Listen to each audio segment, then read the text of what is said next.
I'm infatuated with her. Utterly infatuated. And it wasn't at a healthy level. Far from it. I would think about her every moment she was away. I would sometimes sit on my couch and just stare at my phone waiting for her to text. I'd tell myself, don't contact her. Don't. It will come off as too strong. But then I'd still find myself clicking her name on my contact list before my inner voice would continue. You don't want her to know how desperately smitten you are with her. It's unattractive. It will scare her off. No, you must wait for her to call you this time. But it was excruciating and exhausting. Almost unbearable. I once heard that the ancient Greeks believed that falling madly and irrationally in love with somebody was a curse that you would wish upon your enemies. I could never understand what they meant. After all, isn't falling head over heels in love the ultimate goal nowadays? But now that it's happened to me, I have to say, the ancient Greeks were right. This is a curse. I was barely in control of myself.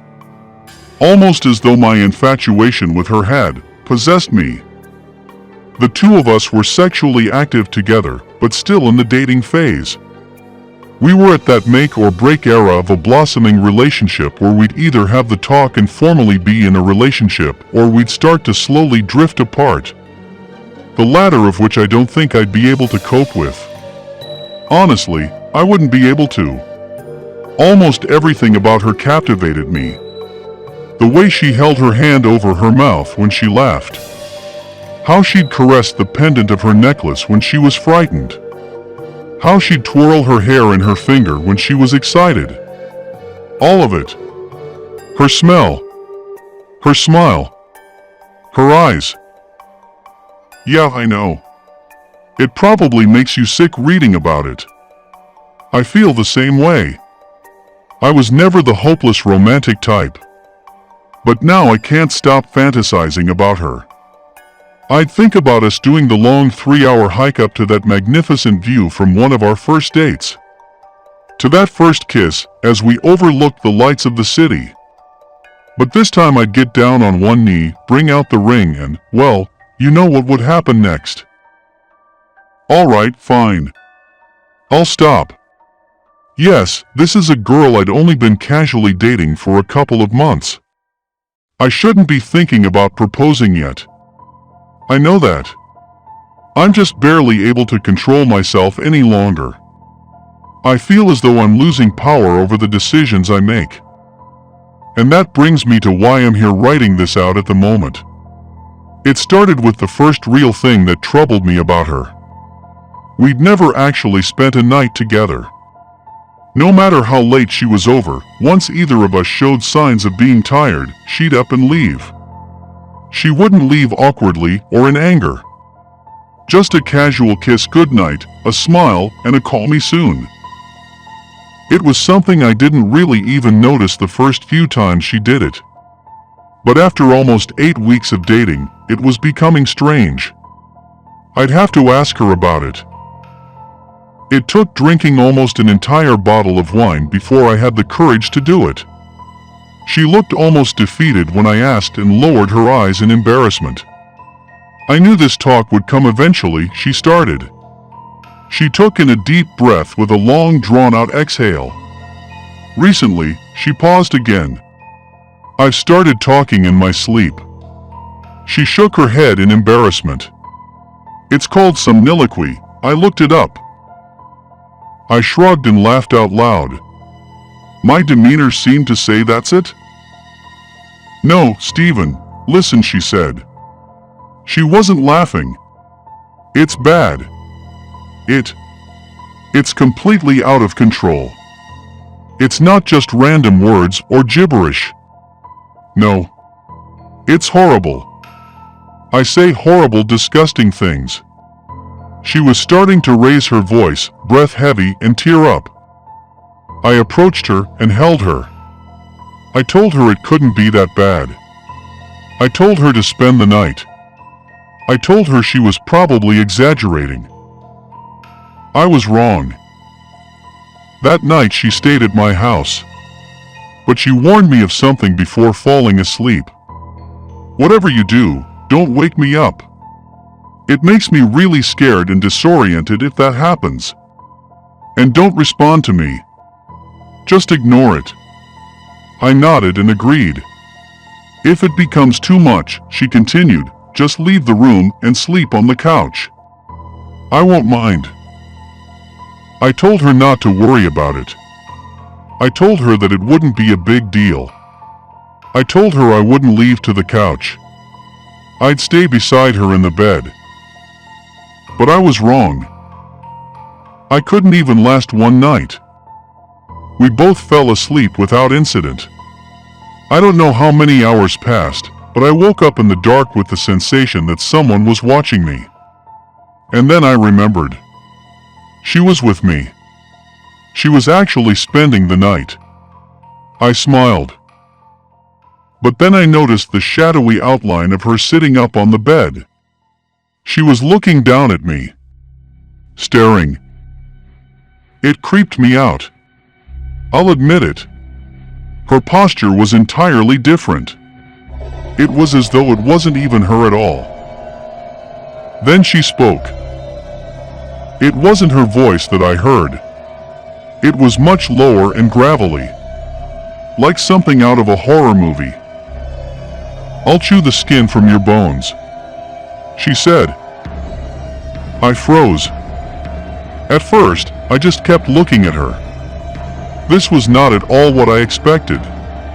I thought it would be more like the way Tourette's is often portrayed. Just random swearing and shouting. I honestly thought to myself, what will I do if she attacks me right now? What if she really does try to chew the skin from my bones?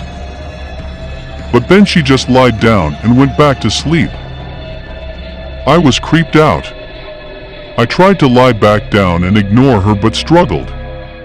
I couldn't even close my eyes without thinking maybe she's sitting up again and staring at me. And then one time I rolled over to look at her, and she was. Her face was pressed right towards mine. Her breath was foul and rotted. Something that was most certainly not normal for her. She spoke again in the same voice as before. If you don't move to the couch, you'll be dead by morning. That did it for me. I sat up in a moment and headed for the living room. She made some sort of wheezing sound as I left. I think it was supposed to be laughter. I was lying on the couch, but I wasn't going to be able to fall back to sleep. I was far too shaken. I was staring out towards the window, hoping to see the first few hints of the sun rising. And then I thought I heard something. From the bedroom. I listened. And then I heard it again. Stephen. It was that same low and gravelly voice. It sounded like a witch. I tried to just ignore it at first. But then it continued. Stephen. Still I said nothing. I know you can hear me, Stephen. You're awake now. Why don't you come back into the bedroom? The voice barely sounded human. Or maybe you'd prefer if I come to you. I still didn't say anything. I was told not to. But I listened. If I heard her start walking towards the bedroom door, I'm not even joking, I would have run right out of the apartment. But she had asked me not to respond to her sleep talking. So I didn't. And then I heard her once more. Sorry if this spoils your plans. She began laughing. The two of you were supposed to walk that trail again, she started. I wasn't even remotely prepared for what she'd say next. You'd both be so tired when you'd reach the top. You'd look over the city. Then you'll get on one knee and bring out the ring. She began laughing. And that's when I realized this wasn't just a problem with sleep talking. It was something much more. Something supernatural. I had never told anybody about my proposal fantasy. There was simply no way she could have known about any of it. This was no longer about merely talking in one sleep. This was about possession. I can't go back into the bedroom. I have no idea what would happen if I did. Instead, I'm going to wait it out, holding up in my living room until the sun rises. I have a couple more hours yet. I can hear her laughing occasionally in the bedroom. It's still not her voice. Still that same low-pitched cackle. But as I sit on my couch writing this out, here's what scares me the most. Maybe my infatuation and utter obsession with her wasn't normal. I said before that I felt like I was losing control of myself. More so I believe than the typical falling in love story. No. I fear that the infatuation I felt was the entity slowly taking control of me. Of it controlling my thoughts, fears, ambitions, and anxieties. Maybe once I become completely absorbed, a transfer would occur, and she would be free of it. I know I should leave.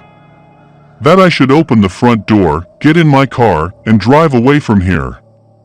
But I can't. I can't leave her. I've already lost control. I'm infatuated with her. Utterly infatuated.